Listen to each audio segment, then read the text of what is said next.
Assalamualaikum warahmatullahi wabarakatuh. Bismillahirrahmanirrahim. Alhamdulillah. Wassalatu wassalamu ala Rasulillah Sayyidina Muhammad ibn Abdillah wa ala alihi wa ashabihi wa man tabi'ah hudah. La haula wa la quwwata illa billah. Al-Fatihah ta'ala niyatil qabul wa tamam kulli sulin wa ma'mul wa ala salahi sya'an zahiran wa batinan wa andallahu al-karim yaftahu alaina futuhal arifin wa yubaqihuna fiddin wa yarzuquna kamalal ikhlas wal yakin. Ini doa loh.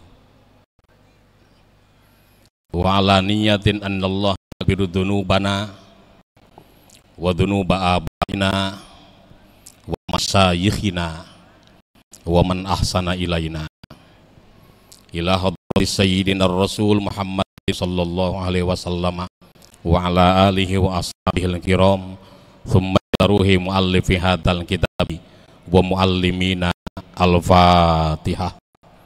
A'udzu billahi minasyaitonir rajim. Bismillahirrahmanirrahim. Alhamdulillahirabbil alamin. Rahmanirrahim. Maliki yaumiddin.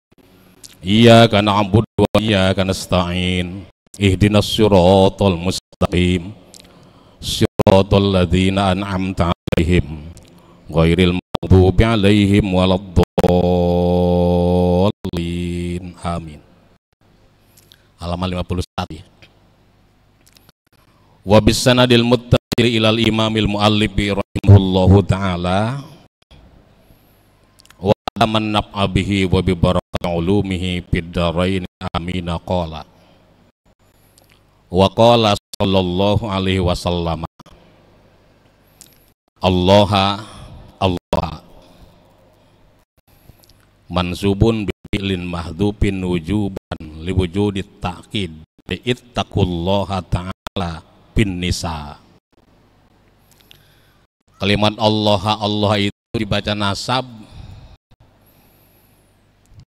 dari lantaran ada fi'il yang dibuang secara wajib, maksudnya fi'il amar, perintah, yaitu kalimat ittaqu. Ittaqunya dibuang. Jadi ittaqullaha asalnya.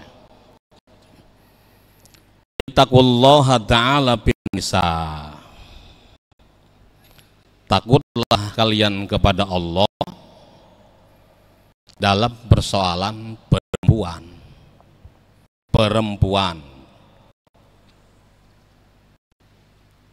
Kenapa perempuan? Fa innahunna amanatun indakum. Karena mereka itu adalah amanah yang ada pada diri kalian. Ini yang berarti yang dihitab laki-laki ya. Yang dihitab itu yang diajak ngomong hadis ini laki-laki. Para laki-laki berhati-hati dengan perempuan.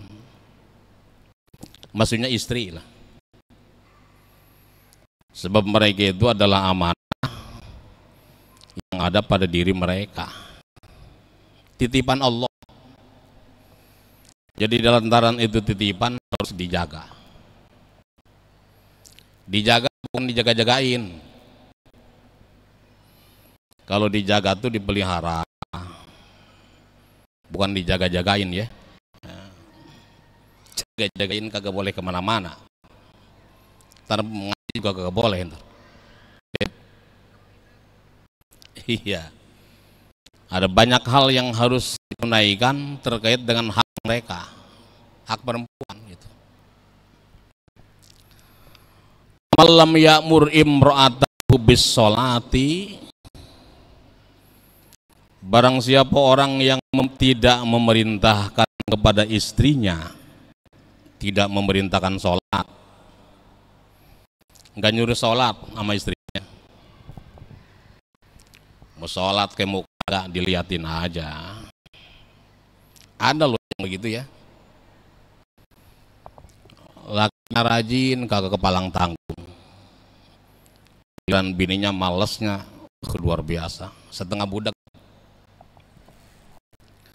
Ada juga sebaliknya, bininya yang rajin, lakinya kagak geser-geser.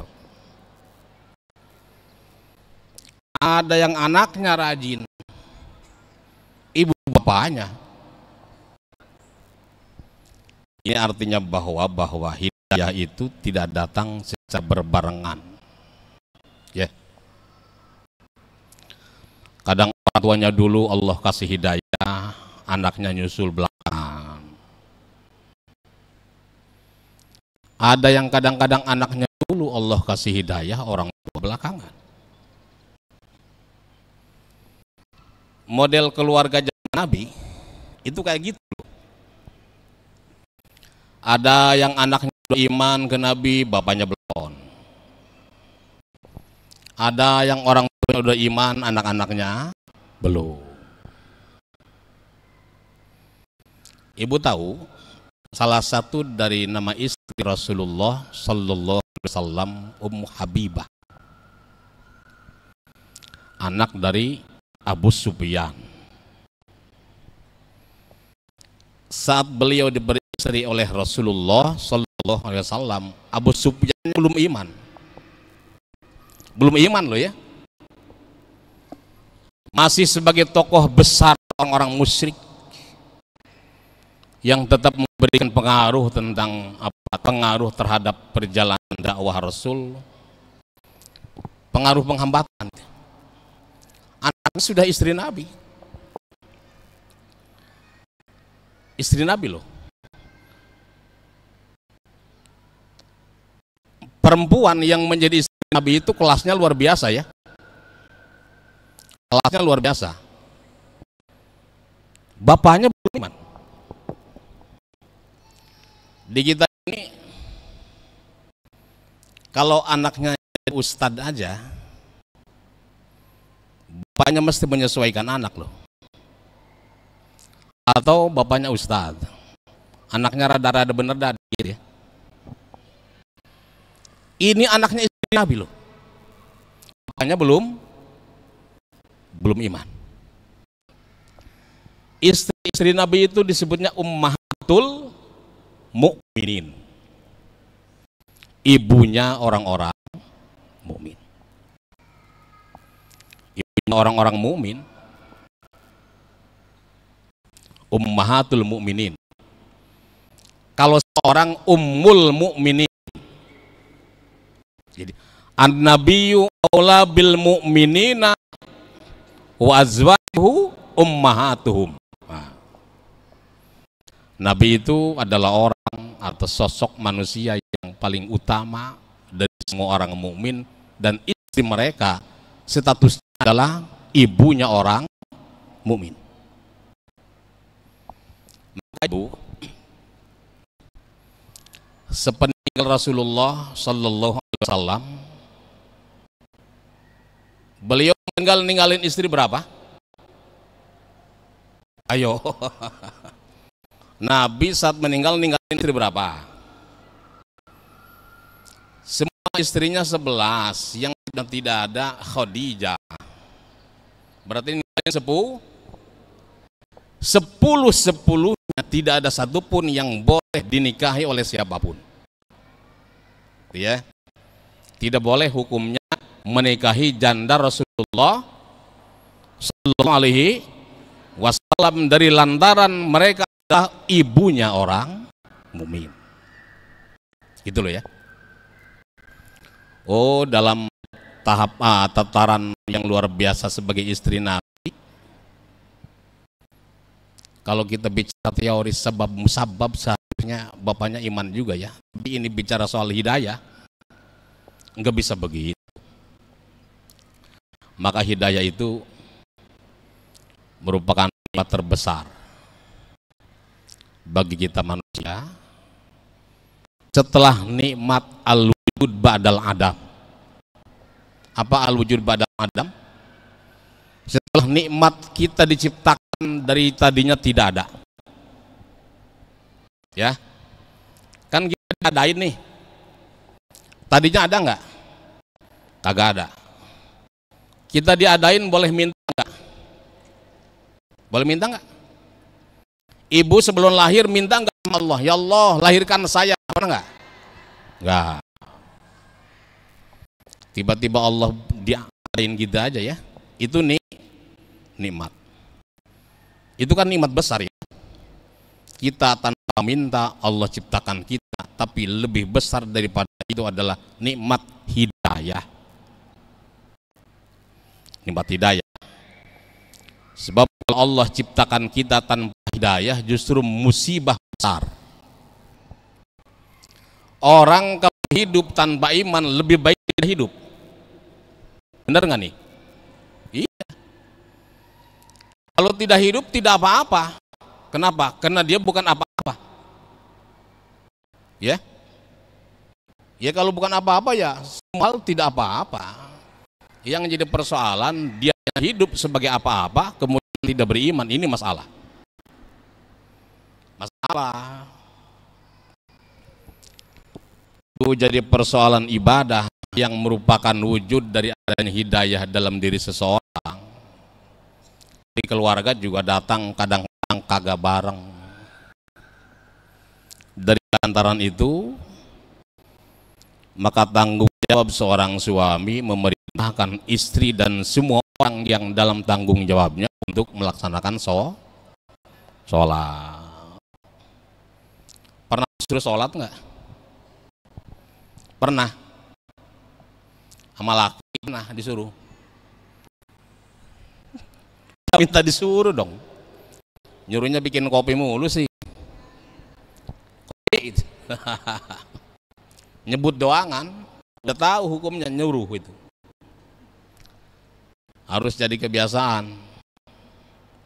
Nih Bu, ukuran orang bener nih. Kita kira-kira jam 10 udah ngantuk nih. Ngantuk. Kemudian kita belum sholat isya, pusing. Pusing, itu tandanya bener. Mana udah ngantuk, belum sholat, pusing. Ya. Tapi kalau orang kagak bener, mau ngantuk kayak mau kagak tidur aja, mau udah sholat kayak belum kayak bodo amat. Ya. Sederhana sih ngukurnya sederhana. Tuh. Walam yu'allim dan tidak mengajarkan sholat. Jadi perintah sholat ngajarin juga. Sebab gimana mau sholat enggak diajarin mah ya. Termasuk umudin semua persoalan-persoalan agama. Apa yang masuk dalam persoalan agama bukan cuma sholat, puasa, zakat, cara melayani suami, cara ngurus keluarga, gitu ya. Itu kan persoalan agama. Tugas suami ngajarin istri. Kalau itu tidak tunai faqad khanallaha wa rasulahu, maka dia sudah dianggap sebagai orang yang berkhianat pada Allah dan Rasulnya. Jadi kalau seorang suami tidak pernah memerintahkan istrinya sholat, tidak pernah juga mengajarkannya, maka hukumnya ia telah berkhianat kepada Allah dan Rasul-Nya. Kenapa? Karena keberadaan istri dan anak-anaknya adalah amanah dari Allah. Coba itu anak nih kepengen siapa punya anak? Kepengen orang tua ya? Ada anak pengen punya orang tua? Yang ada orang tua pengen punya anak.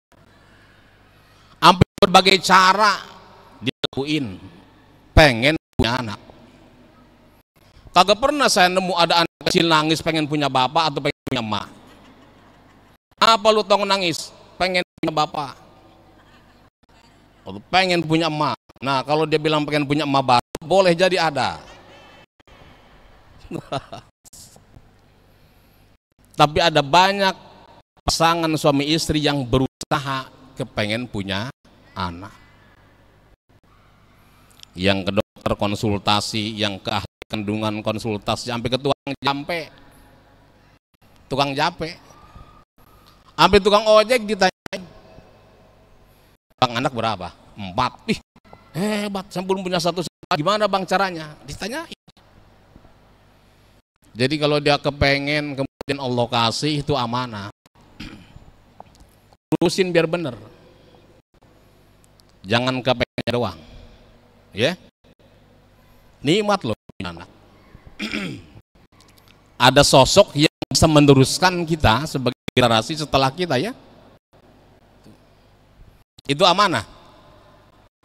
Suruh dia sholat, ajarin sholat, supaya tidak terhitung sebagai orang-orang yang mengkhianati Allah dan Rasulnya dengan menyia-nyiakan amanah, kepercayaan.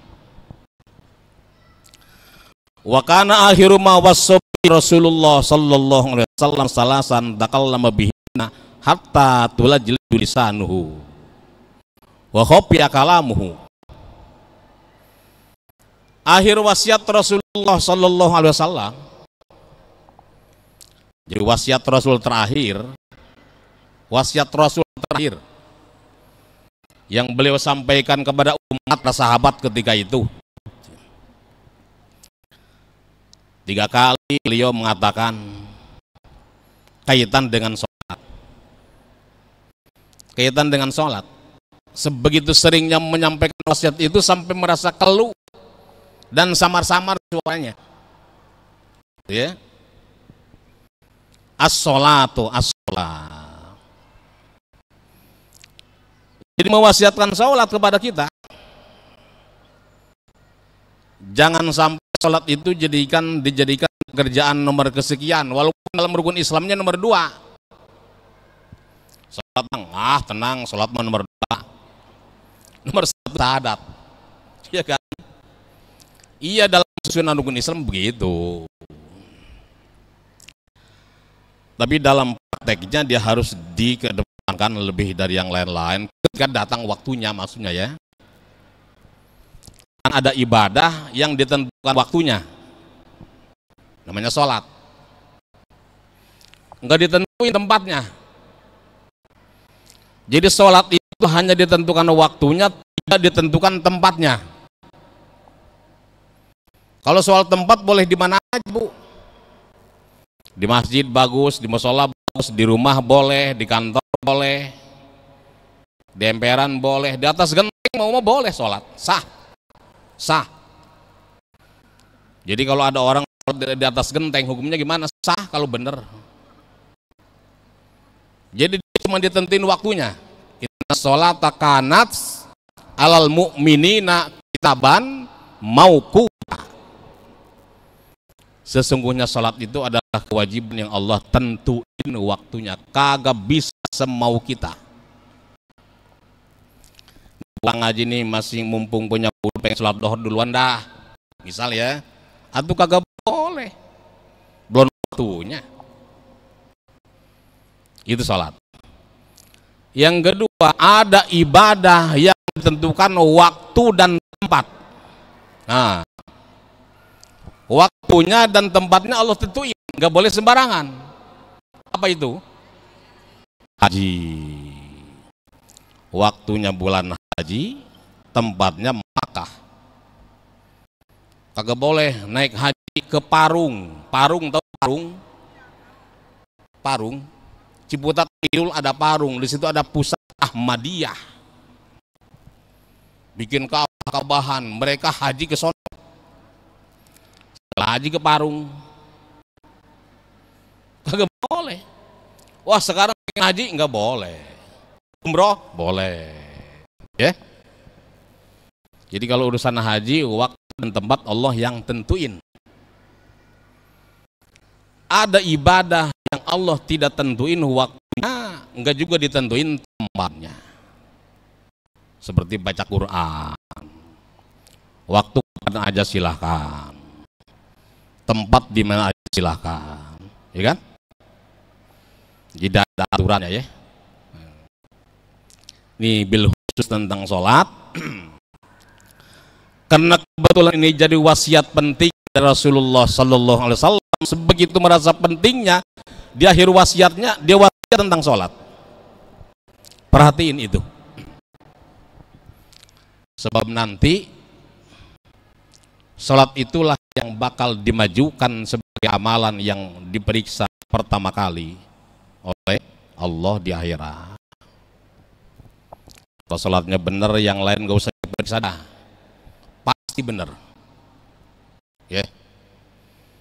Kalau dalam pemeriksaan sholatnya gak benar, yang lain-lain diperiksa. Orang yang punya ketertinggalan sholat di waktu-waktu dulu wajib dikodoin. Wajib dikodoin. Berapa kali dengalin sholat waktu muda? Banyak. Pak Ustadz udah kagak ingat saya sholat apa aja. Udah, sholat apa aja kodoin. Tapi waktunya gak ingat, tidak diseratkan ingat waktu kodoma. Yang penting niatin ngodoin yang ketinggalan. Persoalan mana yang dikodoin serahkan ke Allah Ta'ala. Habis sholat dohor, sholat lagi ngodoin yang ketinggalan, kapan tahu ya. Habis sholat asar, sholat lagi ngodoin yang ketinggalan, kapan tahu. Itu kodoin. Bukannya dalam hadis kodo itu kalau sebab dua hal, lupa dan ketiduran. Bener ya? Hadis, kalau kalian lupa atau ketiduran, kodoilah. Kalau sengaja gimana? Sengaja nih, kita ninggalinnya sengaja, kodo enggak? Kan dalam hadisnya lupa dan ketiduran, ini sengaja loh. Kalau sebab lupa atau ketiduran saja harus dikodoin, apalagi kalau sengaja. Ini istilahnya namanya kias. Tahu kias? Hukum yang diukurkan pada hukum yang terbentuk yang sudah ada. Mimbabi aula.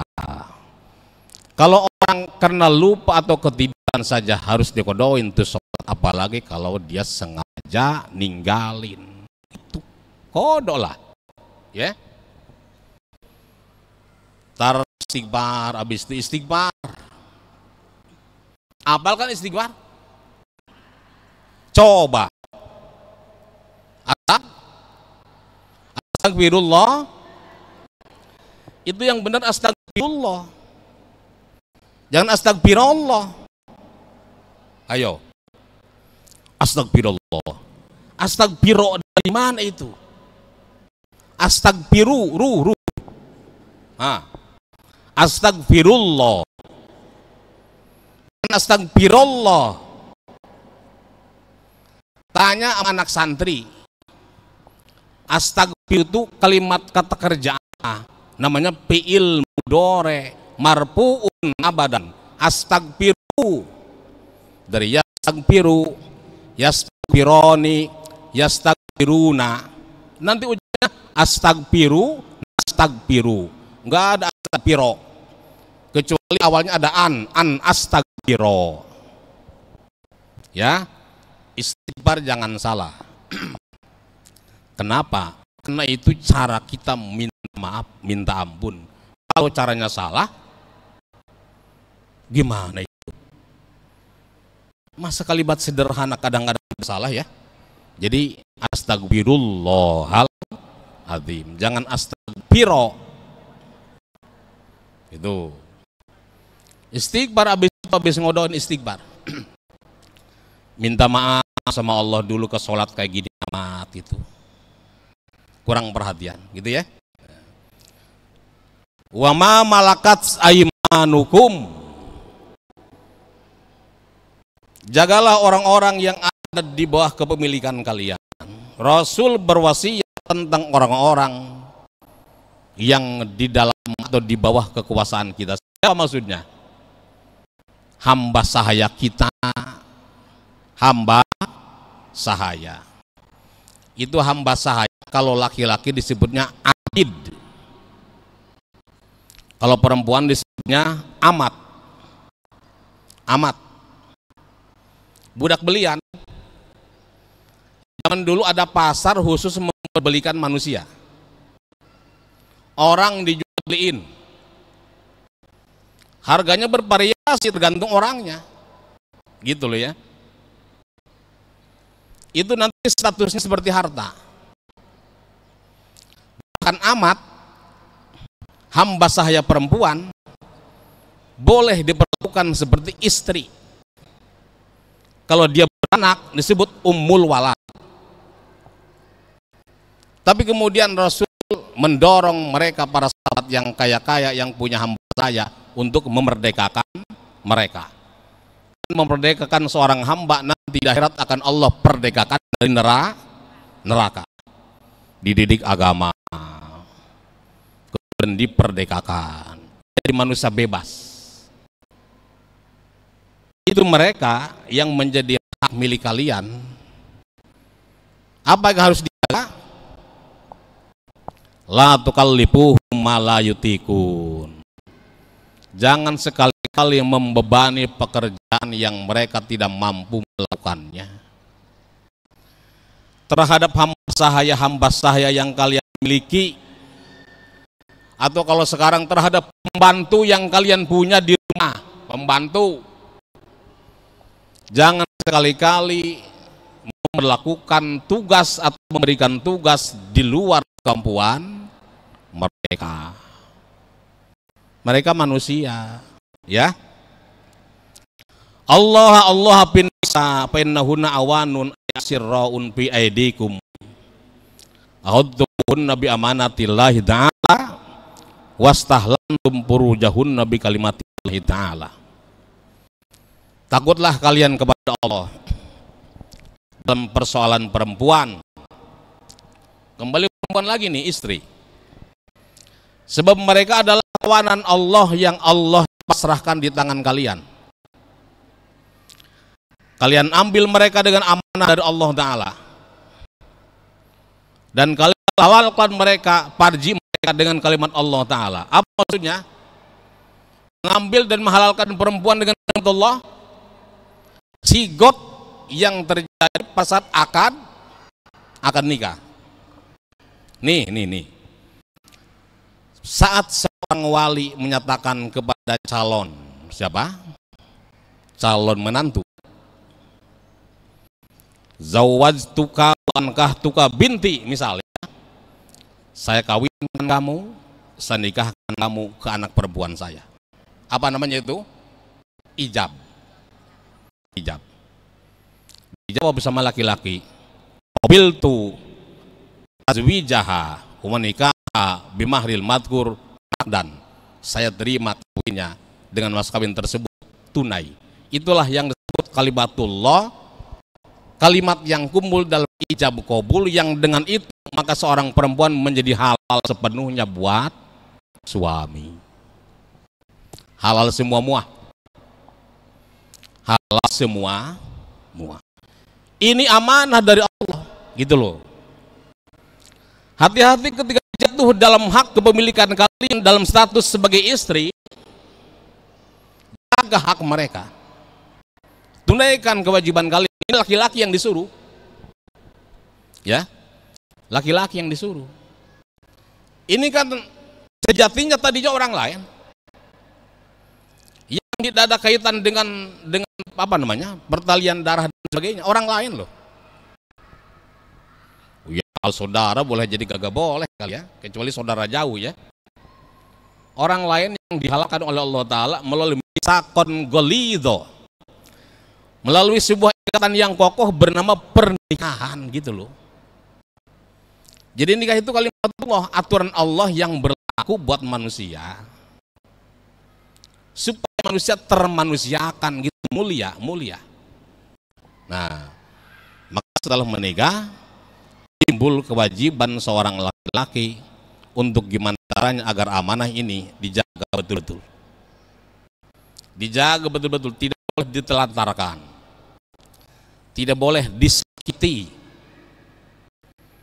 Yang ada adalah dibikin senang. Bu, dalam fikih nih, fikih ya, perempuan itu terima menikmati semua hal. Makan terima makan, minum terima minum, pakaian terima pakai.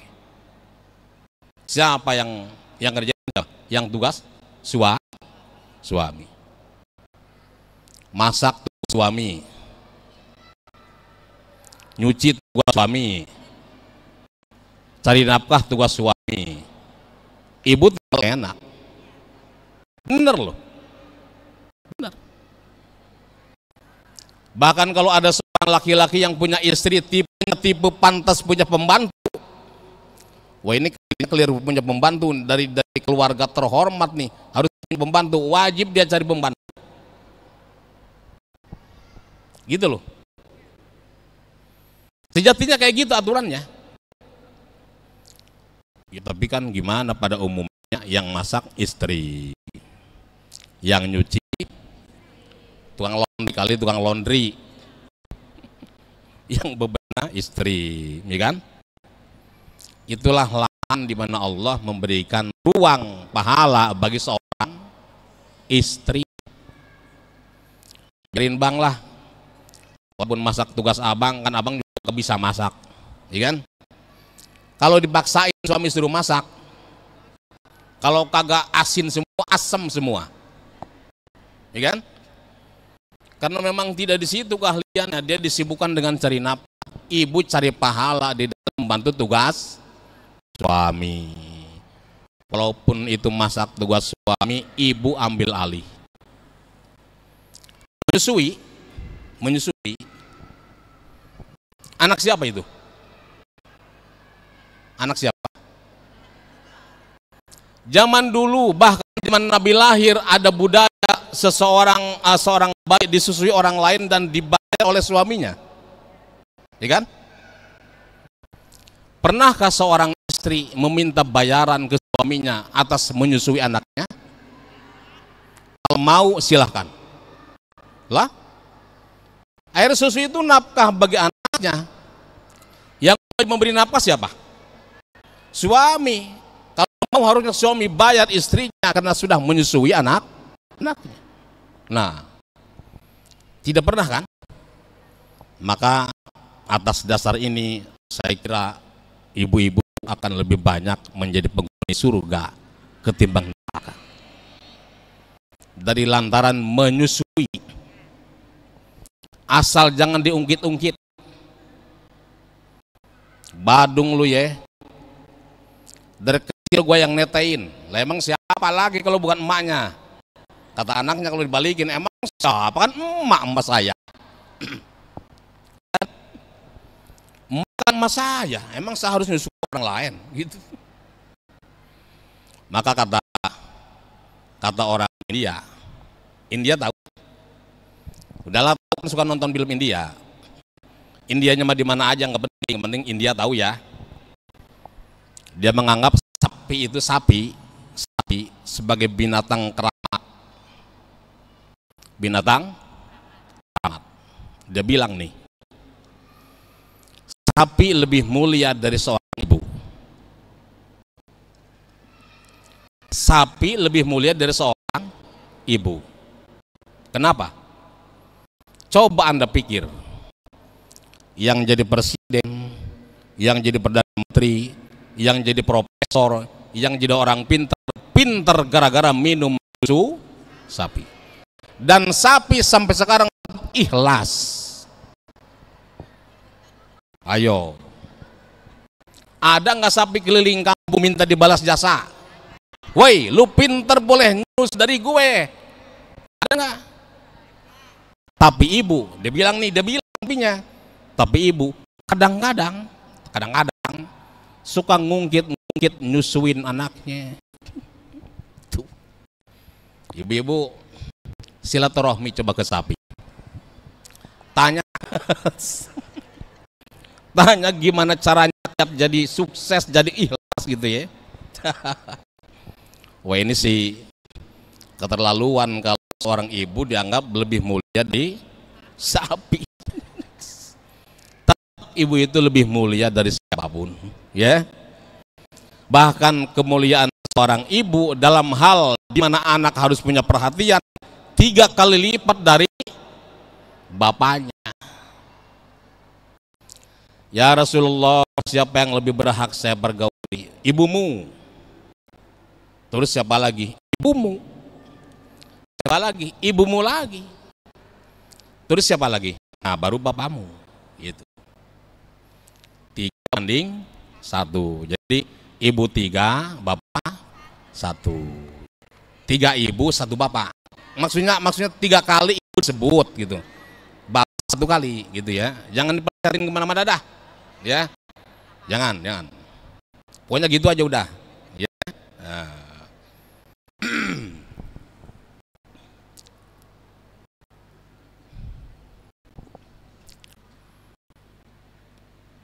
Wa qala ta'ala bi surati Ma'mur ahlaka bis sholati. Allah Ta'ala di dalam surat Thaha berfirman, perintahkanlah keluargamu untuk menunaikan sholat. Kalau nggak salah tulisan ayatnya wastobir alaiha,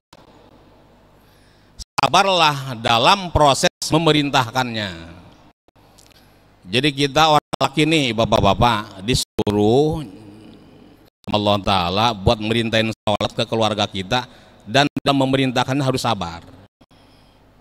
Harus sabar. Kan dulu pernah saya sampaikan, seorang suami tidak boleh memukul istrinya dari lantaran ninggalin sholat. Ya, kenapa? Itu kan hakullah. Tapi harus diusahakan gimana caranya biar istri ini melaksanakan sholat. Biar gini ibu, biar kalau kita berkeluarga di dunia, Allah bikin keluarga juga di akhir di surga. Itu kan dalilnya kayak gitu. Orang beriman sekeluarga iman nih, anak cucu pada beriman semua. Itu nanti Allah pertemukan mereka di dalam surga sebagai keluarga besar. Nikmat kan kayak gitu ya. Nah itu biar kayak gitu. Jadi pentingnya memerintahkan sholat dengan sabar tuh kayak gitu. Ini nanggung nih. Jadi sampai pasal, kita habisin pasalnya ya. Saya percepat nih.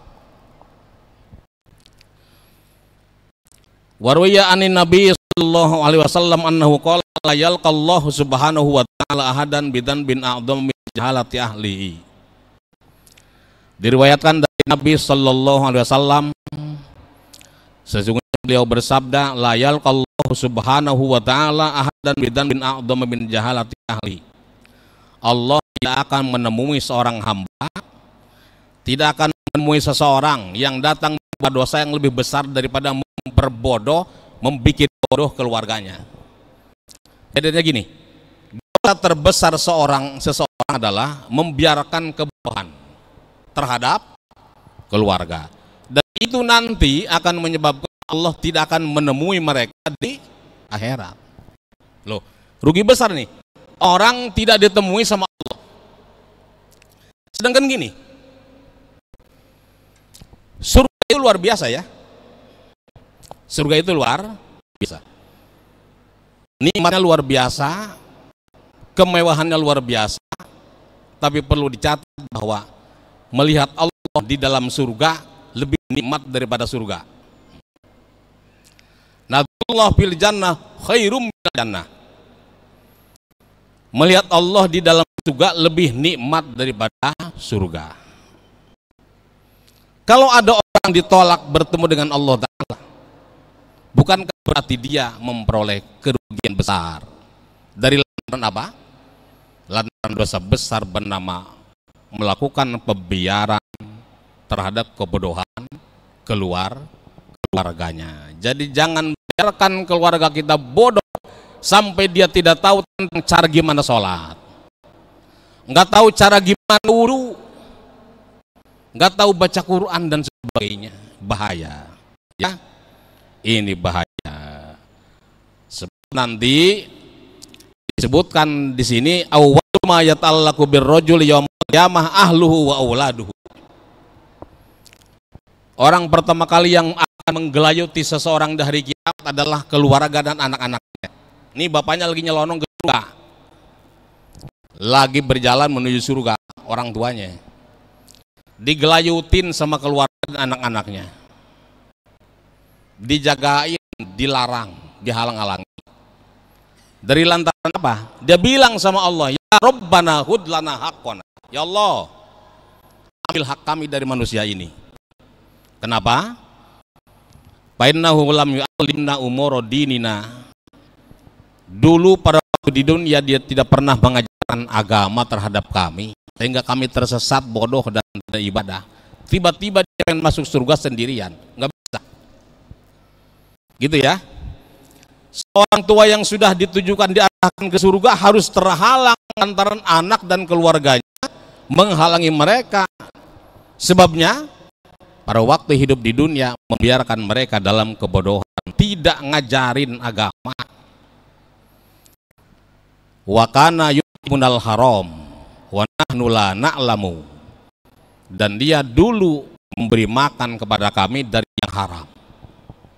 Haram. Hati-hati Bu, jangan sekali-kali membiarkan suami mencari nafkah dari yang haram. Sedangkan ibu tahu, kalau ibu tahu suami mencari nafkah dari yang haram, itu artinya ibu dan suami bermitra, berserikat, bekerja sama dalam hal yang haram ini. Yang tidak tahu pun jadi persoalan di akhiratnya, gitu loh. Jangan pura-pura merendah, ya. Pastikan bahwa ibu dinafkahi yang halal, gitu. Gede tanggung jawabnya ya. Wa yudrabu ala bil haram hatta yatajarrada lahmuhu summa yudhabu bihi ilan niron. Kemudian dia bakal dipukul sama Allah Ta'ala oleh malaikat, maksudnya oleh malaikat, lantaran ketika hidup di dunia kerjaannya di bidang haram. Kemudian setelah itu diarahkan ke dalam neraka dari lantaran kasab dan kerjanya haram. Itu makanan dan pakaian yang haram menjadi salah satu sebab doa enggak diterima. Ada orang yang menengadahkan tangannya ke langit, ya Robbi, wahai Allah ampuni saya, belilah saya rezeki. Pakaiannya haram, makanannya haram, pakai yustajabu. Kalau begitu gimana bisa diijabah doanya? Tuh, jadi salah satu sebab doa terhambat adalah kalau kita mengkonsumsi perkara haram. Maka pastikan bahwa apa yang dihasilkan oleh kepala keluarga buat istri dan anak-anaknya dari sumber yang halal, ya. Ini saja taklim kita hari ini. Mudah-mudahan bermanfaat. Mudah-mudahan Allah Subhanahu wa Ta'ala memberikan keberkahan pada kita semua, mengampuni dosa kita, dosa orang tua kita dan guru-guru kita. Al-Fatihah. A'udzubillahi minasyaitonirrajim. Bismillahirrahmanirrahim. Alhamdulillahirabbil alamin arrahmanir rahim maliki yaumiddin. Iyyaka na'budu wa iyyaka nasta'in ihdinas siratal mustaqim. Shiratal ladzina an'amta 'alaihim ghairil maghdubi 'alaihim waladdallin.